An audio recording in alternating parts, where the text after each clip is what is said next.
நமஸ்காரம். இன்றைக்கி எம்எஸ் அம்மாவோட பிறந்தநாள்.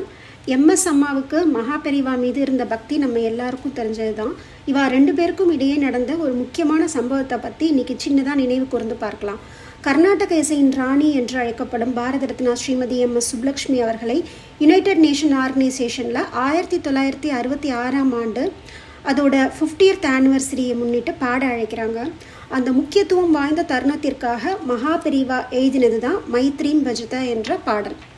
மகாபெரிவா என்றைக்குமே இந்த ஒட்டுமொத்த மனித இனத்திற்கான நன்மையே தன்னோட குறிக்கோளாக கொண்டிருந்தார். அதை எடுத்துரைக்கும் விதமாக இந்த பாட்டு அமைந்திருந்தது. மைத்ரீம் பஜத அகிலஹிருத் ஜெயத்ரீம், நட்பை போற்றுங்கள், அனைத்து இதயங்களையும் வெல்லும் தன்மை கொண்ட இந்த நட்பை போற்றுங்கள்.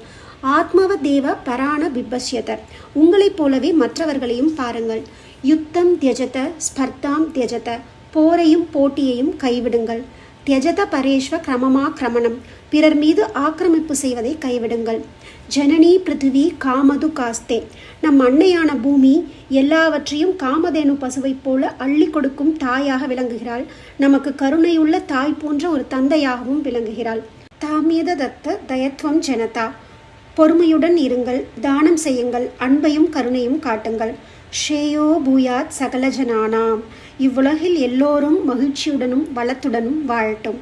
இதுதான் அந்த பாட்டோட பொருள். அன்னைக்கு யுனைடெட் நேஷனில் பாடுற அன்னைக்கு எம்எஸ் அம்மாவோட குரல் 100% உங்களுக்கு ஒத்துழைக்கலை. ஆனால் மகாபெரிவாளை நினச்சிட்டு பாட ஆரம்பிக்கிறாங்க. குரல் முன்பை விட இனிமையாக வருது. அன்னைக்கு யூஎனில் இந்த பாட்டுக்கு அனைவரும் எழுந்து நின்று கைத்தட்டுறாங்க, அதாவது ஸ்டாண்டிங் ஒவேஷன். எம்எஸ் அம்மாவின் பெரிவா மீதான இந்த பக்தி மகா சமாதி வரைக்கும் சிறிதளவும் குறையவே இல்லை.